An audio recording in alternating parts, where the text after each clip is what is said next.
예수님의 명령이나 성경에 있는 명령 중에 가장 순종하기 힘든 명령을 하나 꼽으라면 아마 원수까지도 사랑하라, 또 70번씩 7번이라도 용서하라 하는 계명이 아닐까 합니다. 우리는 원수까지는 고사하고 나에게 조금만 좀 서운하게 한 사람이 있으면 마음에 꽁하니 가다두고 있다가 되갚아주고 싶은 것이 우리의 심보 아니겠습니까? 또 우리는 좋지 않은 관계 속에서 헤어지게 되면 그 후에는 그와 연관된 것조차 생각하기 싫어합니다. 그래서 군대에서 고생한 사람들이 제대 후에 흔히 하는 말이 있습니다. 내가 그쪽을 보고는 소변도 안 보겠다. 이러면서 그쪽과 연계되는 것조차 싫어하게 되죠. 그러니 우리에게 뭔가 용서한다라고 하는 것이 결코 쉬운 일은 아닙니다. 용서는 사전적 정의로 보면 다른 사람이 지은 죄나 잘못에 대해 꾸짖거나 벌하지 않고 너그럽게 봐주는 것, 이렇게 설명을 하고 있습니다. 그러나 우리는 어떻습니까? 잘못한 게 있으면 지적하고 싶고 꾸짖고 싶습니다. 잔소리를 하고 잘잘못을 가리고 싶어 합니다. 게다가 나에게 어떤 피해를 입힌 것이 있다면 사과를 받아내고 보상까지 받아야 직성이 풀립니다. 그러니까 용서라고 하는 것은 사전적 정의와는 달리 실제로는 매우 복잡한 문제입니다. 용서의 사건은 외형적인 문제로 표출되지만 내면과 마음의 깊이 뿌리를 내리고 있습니다. 혼자 해결될 문제가 아니고 쌍방 간에 서로의 관계가 연결된 복잡한 문제입니다. 또 한 가지 사건이 아니라 예전부터 누적되어 온 여러 가지 사건과 상황이 복잡하게 연계된 문제입니다. 개인적인 용서도 있지만 공동체의 문제가 되기도 합니다. 일시적인 일회적 사건이 아니라 역사적으로 쌓여온 사건일 수 있습니다. 이렇게 용서는 맥락과 상황적 배경을 가지고 있는 복잡한 문제입니다. 그래서 영적, 심리적, 윤리적, 사법적 영역을 포함하는 매우 복잡하고도 역동적인 사건이 용서의 사건입니다. 다른 사람의 문제는 용서해 이렇게 쉽게 말할 수 있지만 그게 내 문제가 되고 나와 연관된 것이라면 쉽게 이야기할 수 있는 주제가 못 됩니다.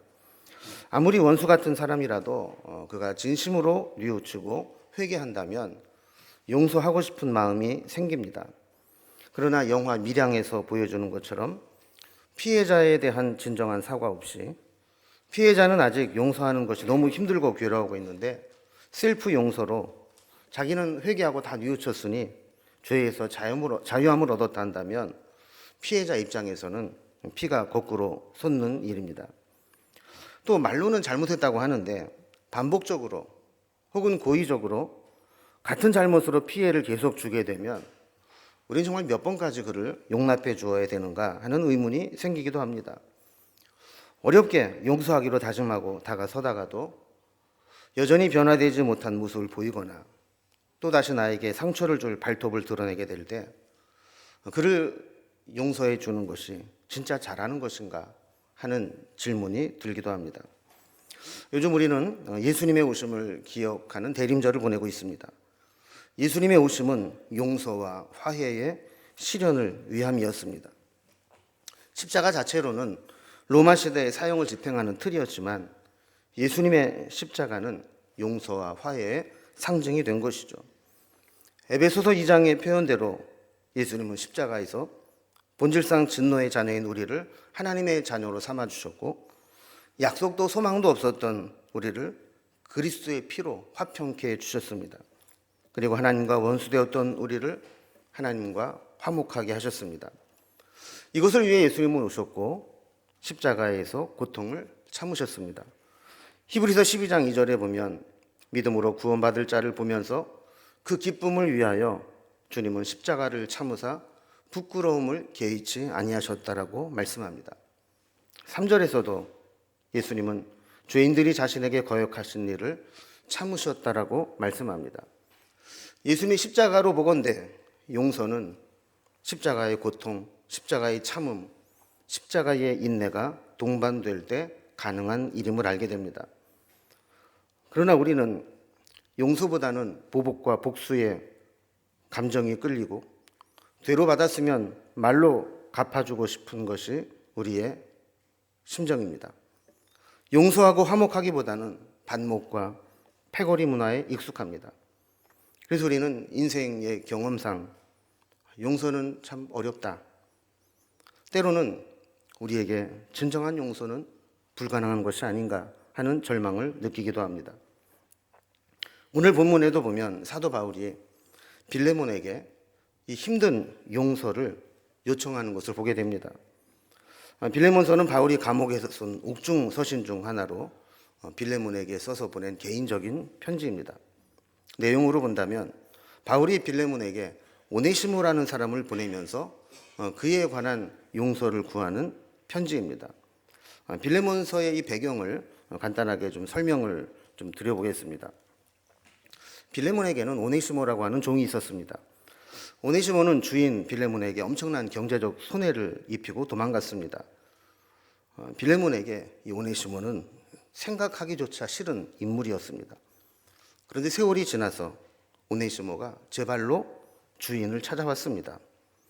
편지를 한 통 가지고 왔는데 그 편지에 그간 오네시모가 어떻게 지냈는지 소개가 되어 있었습니다. 주인의 재물을 가지고 도망간 오네시모는 다른 죄목으로 로마의 감옥에 갇히게 됩니다. 그리고 그곳에서 바울을 만나게 됩니다. 여러분, 바울이 좋은 사람이지만 복음에 있어서는 얼마나 독한 사람입니까? 꼼짝없이 바울과 같은 방을 쓰게 된 오네시모는 어쩔 수 없이 바울에게 예수님의 이야기를 듣게 되고 제자 훈련을 받게 됩니다. 그리고 예수를 믿고 회심을 경험하고 주님의 제자로 거듭나게 됩니다. 이 복음의 능력이 참 대단합니다. 빌레몬은 그 집에서 골로새 교회가 시작할 정도로 복음에 열정이 있었던 사람입니다. 그런데 오네시모는 그 주인 밑에 있으면서도 도무지 신앙이 들어가지 않고 변화가 안 되어서 주인의 재산을 빼돌려 도망을 갔던 사람입니다. 그런데 로마 감옥에서 오네시모는 자기보다 더 센 사람을 만납니다. 바울에게 감옥에 있는 내내 복음으로 훈련을 받습니다. 10절에 보면 바울은 오네시모를 갇힌 자 중에서 낳은 내 아들이다 이렇게 설명을 합니다. 11절 말씀에 보면 전에는 빌레몬에게 무익한 자였지만 이제는 바울과 빌레몬에게 유익한 자가 되었다라고 이야기합니다. 단순히 감옥에서 나를 만나서 예수 믿게 되었다가 아니라 이제는 복음의 일꾼이 되어 쓸모 있는 사람이 되었다는 겁니다. 게다가 12절에 보면 오네시모는 바울에게 신복이 되었습니다. 이 공동 번역에 보면 12절을 이렇게 번역해 놓았습니다. 나는 그를 그대에게 돌려보냅니다. 그것은 내 심장을 떼어 보내는 셈입니다. 그러니까 바울에게 오네시모가 얼마나 소중한 사람이었냐면 오네시모를 빌레몬에게 보내는데 그것이 마치 자기 심장을 떼어 보내는 것과 같이 그렇게 바울에게는 소중한 사람이 되었다는 겁니다. 그리고 13절에 보면 그의 속내가 나옵니다. 오네시모를 자기 곁에 두고 감옥에 있는 바울을 돕는 자로 삼고 싶다라는 겁니다. 그런데 오네시모와 대화를 나누던 중 오네시모가 과거에 주인인 빌레몬에게 큰 피해를 입히고 도망 나왔다는 것을 알게 됩니다. 그래서 바울은 오네시모가 출소하게 되었을 때 이 빌레몬서를 손에 쥐어주면서 다시 옛 주인인 빌레몬에게 보내게 된 겁니다. 당시 종은 주인의 소유물로 여겨졌습니다. 도망간 종은 주인이 죽일 수도 있었습니다. 우리나라도 옛날에 추노꾼이 있지 않았습니까? 종이 도망을 가면 그 도망간 노비를 찾아서 주인에게로 데려오는 일을 했던 일입니다. 성경 당시에도 마찬가지였습니다. 도망간 종은 주인이 잡아올 수 있었고 게다가 주인에게 큰 손해를 입히고 도망갔던 오네시모가 다시 주인을 찾아오게 되었다라고 하는 것은 만약에 주인인 빌레몬이 그 오네시모를 용서하지 않는다면 죽을 수도 있다고 하는 죽음을 각오한 일이었습니다. 자, 이런 상황을 이해하면서 오늘 본문을 살펴보면 이해하기가 훨씬 쉬워집니다. 오늘 설교 제목을 저는 용서의 힘, 원수에서 형제로라고 정해보았습니다. 이유는 과거에 손해를 입힌 자를 지금 용서할 수 있느냐 없느냐에 따라서 그는 나에게 원수로, 평생 원수로 남을 수도 있고 때로는 형제로 받아들여질 수도 있기 때문이라는 것입니다. 오늘 본문을 가지고 몇 가지 우리 고민해 볼 부분들을 살펴보고 소그룹 모임 시간에 나눔의 시간을 가져보겠습니다. 먼저 첫 번째 우리가 고민해 볼 것은 바울이 빌레몬에게 요청한 것이 무엇인가, 그 의미가 무엇인가 하는 겁니다. 사실 빌레몬의 입장에서는 오네시모가 찾아온 것도 충격이었을 것이고 오네시모가 가져온 바울의 편지도 빌레몬에게는 매우 당황스러운 내용이었습니다. 편지의 내용을 보면 바울이 빌레몬에게 요청한 것이 세 가지 나옵니다. 첫째는 전에 손해를 끼치고 도망간 종 오네시모가 감옥에서 바울을 만나고 변화되었으니 그를 용서해 주라는 겁니다. 당시 법으로는 도망간 노예는 죽일 수 있습니다. 지금이라도 빌레몬이 오네시모를 고발하고 처벌을 원한다면 오네시모는 죽을 수밖에 없습니다. 어쩌면 오네시모는 지금 이것 때문에 두려움과 고통 속에서 살아가고 있을 겁니다. 주인을 피해서 도망 나와 있지만 추노꾼 같은 사람에게 붙잡혀 가기라도 한다면 그는 죽을 수밖에 없다는 두려움을 가지고 살았던 거죠. 그런데 더 이상 탈주 노예의 형벌을 가하지 말고 과거를 묻지 말라는 겁니다. 두 번째로 바울이 빌레몬에게 요청한 것은 과거에 그가 종이었지만 이제는 종으로 여기지 말고 종보다 나은 존재, 사랑받는 형제로 받아주라는 겁니다. 16절에 보면 바울은 오네시모의 지난 과거를 용서할 뿐만 아니라 종 이상으로 사랑받는 형제로 받아주라고 이야기합니다. 더 나아가서 17절에 보면 오네시모를 마치 자기를 영접하듯이 오네시모를 영접해 달라고 이야기를 하죠. 신분의 변화를 요구하는 겁니다. 세 번째 바울이 빌레몬에게 요청한 것은 13절 말씀에 보면 바울은 오네시모를 다시 바울에게로 돌려보내어서 바울을 돕는 자로 섬기게 해달라고 요청하는 것입니다. 사실 이 요청은 서로에게 불편한 요청입니다. 그래서 빌레몬서를 처음부터 읽어보시면 잘 아시겠지만 바울도 쉽게 오네시모를 용서해라, 오네시모를 나에게 다시 보내달라 이런 얘기를 못합니다. 만약에 빌레몬이 바울의 의도를 이해하지 못하고 오해라도 하게 되었다면 바울과의 관계에도 문제가 생길 수 있는 상황입니다. 우리도 그렇지 않습니까? 만약에 내가 원수같이 여기는 사람이 있는데 누군가가 와서 원수를 두둔하고 계속 그 사람 편을 들면 마지막에 어떤 이야기를 합니까?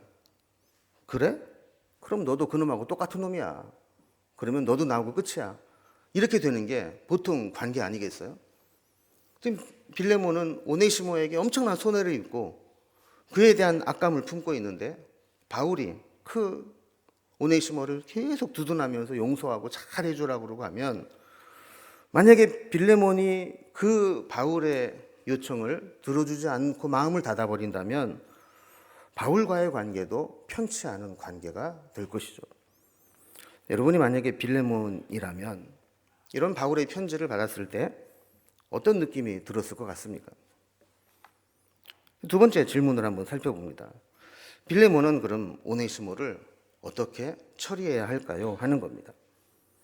빌레몬에게 오네시모는 상당히 예민한 문제이고 과거의 분노를 휘집어 놓을 수 있는 인물입니다. 다시 제 발로 찾아온 오네시모를 어떻게 해야 될까요? 이론적으로는 오네시모를 용서해 주어야 합니다.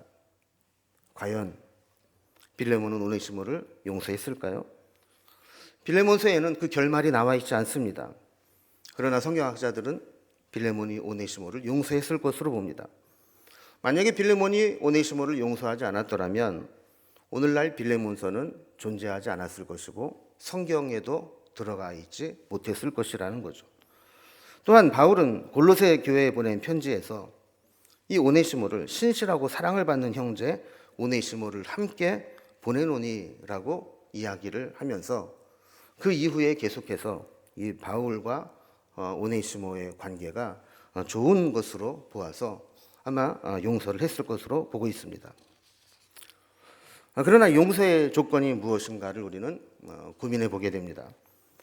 빌레몬의 용서는 바울이 보증해주고 오네시모가 철저하게 회심과 변화의 과정을 겪었다는 것을 전제로 한 용서입니다. 그러니까 두 가지 조건이 필요한데 진정한 변화를 경험해야 되고 그리고 영적 지도자가 그의 변화를 보증해 주었기 때문에 빌레몬은 오네시모를 용서할 수 있었다는 거예요. 11절에 보면 오네시모를 전에는 무익한 자였지만 이제는 유익한 자가 되었다고 이야기를 합니다. 원래 오네시모의 뜻은 유익하다라는 의미입니다. 전에는 이름값도 못하고 이름대로 살지 못하는 무익한 자였지만 이제는 그 이름대로 유익한 자가 되었다고 바울이 보증해 주는 겁니다. 그만큼 바울에게 인정받는 자가 되었다는 것이죠. 여러분, 용서는 그냥 불편한 게 싫어서 그냥 어거지로 겉으로만 사과하고 돌이킨 척 한다고 해서 받을 수 있는 것이 아닙니다. 진심 어린 회개와 또한 그를 받아주는 용납이 있을 때 가능한 일이죠.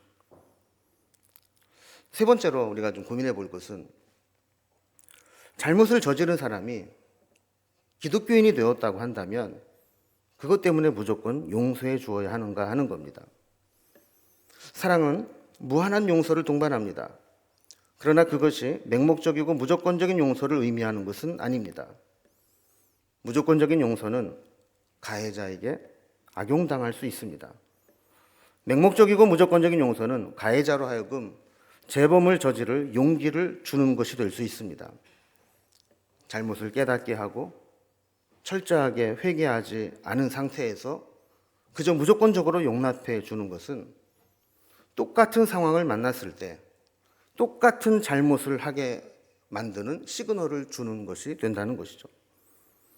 하나님도 우리의 죄를 무조건 용서하신 것이 아닙니다. 예수님이 우리 대신 죄값을 치르게 하셨고 그 대가로 우리를 용서하신 것입니다. 우리는 거저 용서받았지만 하나님께서는 예수님이 대신 우리의 죄값을 치르게 하셨습니다. 은혜라는 것이 바로 그런 겁니다. 이것이 배제된 은혜는 값싼 은혜요, 오용된 용서가 됩니다. 피해자에 대한 사과와 배상이 없는 회개는 왜곡된 회개입니다. 진정한 회개는 하나님께 사죄의 은총을 구하는 것과 더불어 내가 피해를 입힌 자에게 배상하고 진심 어린 사과를 하는 것이 동반되어야 합니다. 영화 밀양이 무슨 의도로 만들어졌든 그것이 우리 기독교인들에게 던져주는 메시지가 있습니다.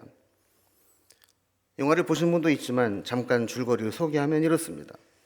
여주인공이 밀양에서 새 삶을 시작합니다. 근데 그곳에서 아들이 납치당하고 결국 살해당하고 맙니다. 마음이 너무 아픈 주인공은 교회에서 치유 집회가 있다는 것을 보고 참석하게 됩니다. 그곳에서 위로를 받고 교인들의 도움으로 기독교인으로서의 새 삶을 시작합니다. 신앙생활을 하면서 열심을 내던 중에 하나님의 은혜를 깨닫고 어렵사리 자기 아들을 죽인 살인범을 용서하고자 교도소에 면회를 갑니다. 그런데 납치범을 만나고 이성을 잃을 만큼 충격을 받습니다.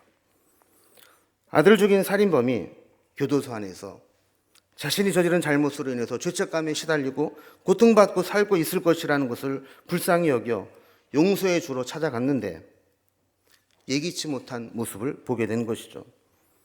살인범이 교도소 안에서 하나님을 믿게 되었고 하나님으로부터 죄 용서함을 받아 새 삶을 살게 되어 지금 너무나 평온하게 지내고 있다고 이야기를 한 것입니다. 살인범은 이어 자기가 죽인 아이 엄마에게 이렇게 이야기를 합니다. 네, 눈물로 회개하고 용서받았습니다. 그리고 나서부터는 마음이 편해졌습니다. 하루하루가 너무 감사합니다. 요새는 기도로 눈 뜨고 기도로 눈 감습니다. 이미 다 용서받았다고 이야기하는 이 이야기를 들은 여주인공은 절규합니다. 어떻게 용서를 해요? 용서하고 싶어도 난 용서할 수가 없어요. 그 인간 이미 용서받았다는데, 하나님이 벌써 용서하셨다는데 내가 어떻게 용서해요? 어떻게 그럴 수가 있어요? 내가 용서를 해야지. 내가 그 인간을 용서하기도 전에 어떻게 하나님이 먼저 용서할 수 있어요? 여러분, 이 대사는 우리가 교리적으로 옳고 그름을 따지자는 게 아닙니다. 이 영화의 대사가 우리에게 주는 메시지는 우리의 잘못된 죄사함에 대한 인식을 고민해 보자는 겁니다. 하나님과의 관계에서는 용서받지 못할 죄가 없고 용서받지 못할 사람이 없지만, 사람과의 관계에서 용서는 가해자가 결정하는 것이고, 결정하는 것이 아니라 피해자가 선택하는 것이 되어야 합니다. 피해자는 아직 용서할 마음이 없는데 가해자 스스로 나는 용서받았다 하는 것은 잘못된 용서라는 것이죠. 용서라고 하는 것은 이렇게, 내가 예수 믿었으니까 무조건 용서받는다가 아니라 하나님 앞에는 믿음으로 사죄의 은총을 구해야 되지만, 진짜 주님의 사죄의 은총을 받은 자라면 내가 피해를 입힌 자에게 진심 어린 사죄와 그 피해에 대한 보상을 해야 그 회개는 완성된다는 것입니다. 마지막으로 이 오네시모와 빌레몬과의 관계를 중재하기 위해서 바울이 화해자로 나서게 되는데, 화해자로서의 바울에게 배울 점은 무엇인가 하는 것을 생각해 봅니다. 바울의 입장에서는 모르면 몰라도 오네시모가 자기의 믿음의 동역자요 또 전 주인이었던 빌레몬에게 큰 손해를 입히고 도망 나온 종임을 알고 나서는 모른 척하고 그냥 데리고 있을 수만은 없는 상황이었습니다. 만약에 그렇게 한다면 그것은 빌레몬을 속이는 것이 되고, 또 오네시모의 범죄 사실을 알면서도 그냥 눈 감아주는 것이 되는 것이 때문입니다. 바울의 입장에서는 이 불편한 관계를 해결하고 싶었습니다. 그래서 중재자로 나서서 빌레몬에게도 오네시모를 용서하며 그 분노의 감정을 정리할 수 있는 기회로 삼아주고, 오네시모도 과거의 잘못을 털어내고 새 출발하게 해주고 싶었던 것이죠. 또 바울이 화해자로 나서는데, 화해자로 나선 바울에게서 우리에게 배울 점들이 있게 됩니다. 첫 번째로는 오네시모의 용서와 회복을 위해 바울은 기꺼이 오네시모가 끼친 손해를 바울이 직접 재정적 책임을 지겠다고 약속했다라는 겁니다. 대신 변제각서라도 쓰겠다는 겁니다. 18절 말씀 보면 오네시모가 불의를 하였거나 빚진 것이 있으면 그것을 내 앞으로 계산하라고 합니다. 19절에서는 이것을 바울이 친필로 쓰노니 그랬습니다.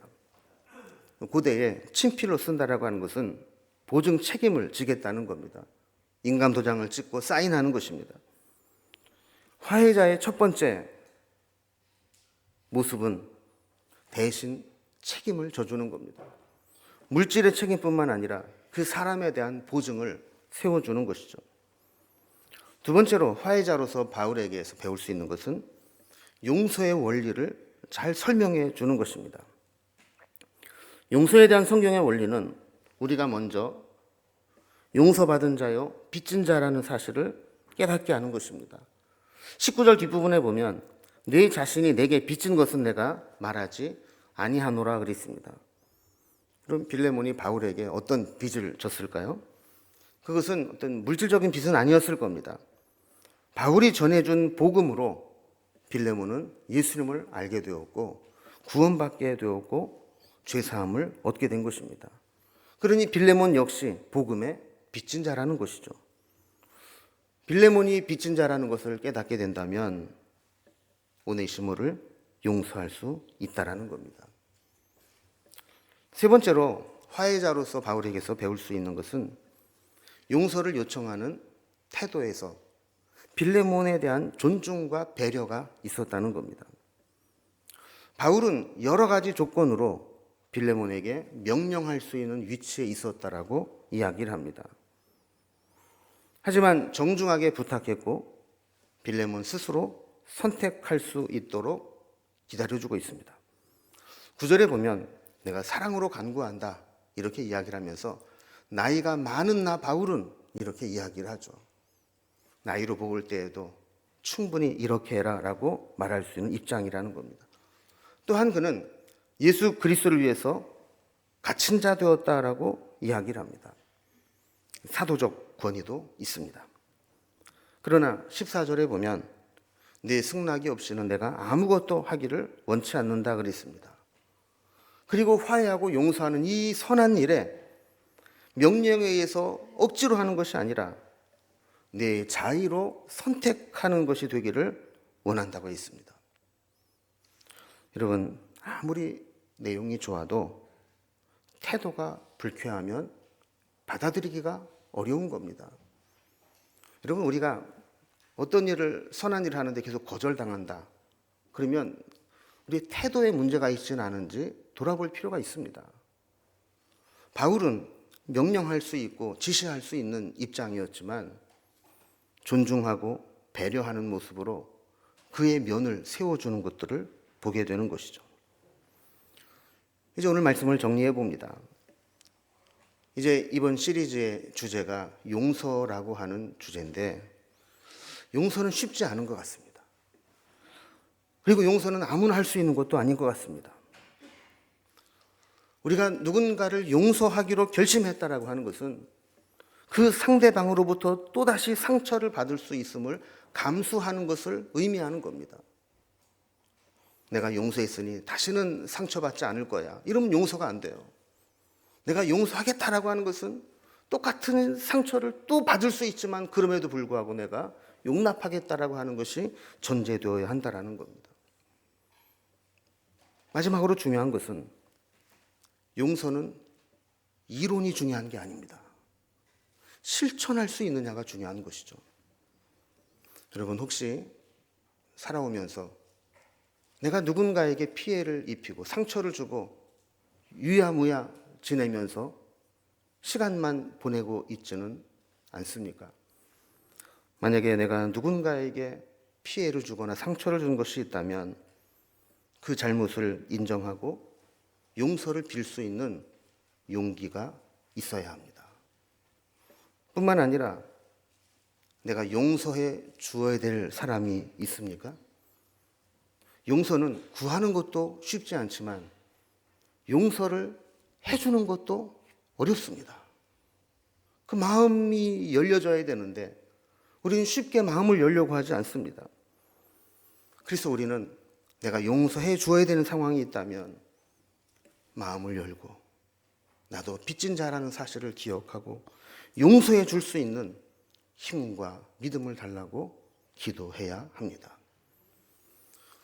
이번 시리즈를 마무리하면서 여러분, 관계에서 제일 어려운 게 용서입니다. 이 용서를 실천하고 구하고 받아들일 수 있는 회복의 은혜가 우리 가운데 일어날 수 있기를 주님의 이름으로 기원합니다. 이제 감사의 마음으로 우리의 심령을 채우기를 고백하는 마음으로 우리 결단의 찬양을 드리겠습니다.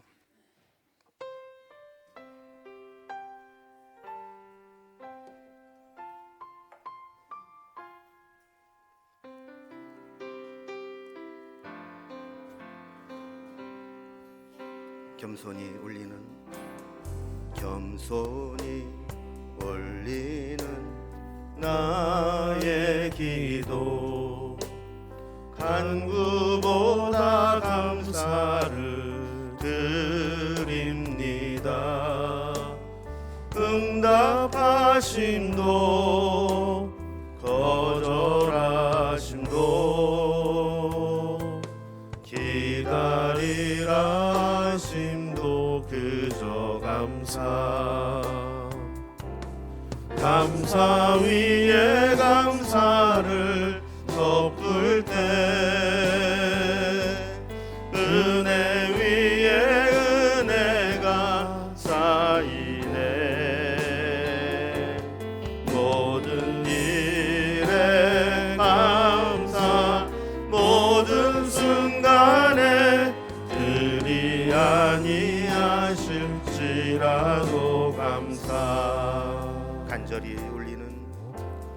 간절히 올리는 나의 기도 간구보다 감사를 드립니다. 기쁜 날에도 고통 중에도 주가 일하심을 믿으며 감사 위에 감사를 덮을 때 은혜 위에 은혜가 쌓이네.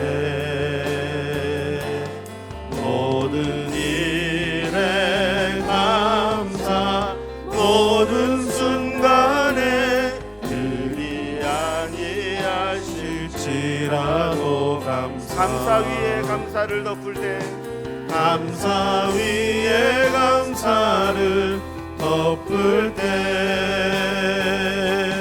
은혜 위에 은혜가 쌓이네. 모든 일에 감사 모든 순간에 그리 아니하실지라도 감사. 말씀을 생각하면서 기도할 텐데요. 때로는 용서하지 못하는 마음으로 밤에 잠을 자지 못하고 우리의 심령이 메말라가는 것을 경험할 때가 있습니다. 그럴 때라도 우리에게 용서할 수 있는 힘을 달라고 기도하시고 또 그 속에 은혜 위에 은혜가 쌓일 수 있도록 우리가 감사 위에 감사를 덮을 수 있는 믿음을 허락해 달라고 기도하십시다. 또한 이 용서를 통해서 원수가 형제로 변화되는 기적 같은 일들이 우리에게도 나타나기를 소망하면서 화해와 용서를 위해 오신 주님의 그 모습을 닮아가게 해달라고 우리의 삶에 그런 일이 일어나게 해달라고 합심해서 기도하겠습니다. 기도합니다.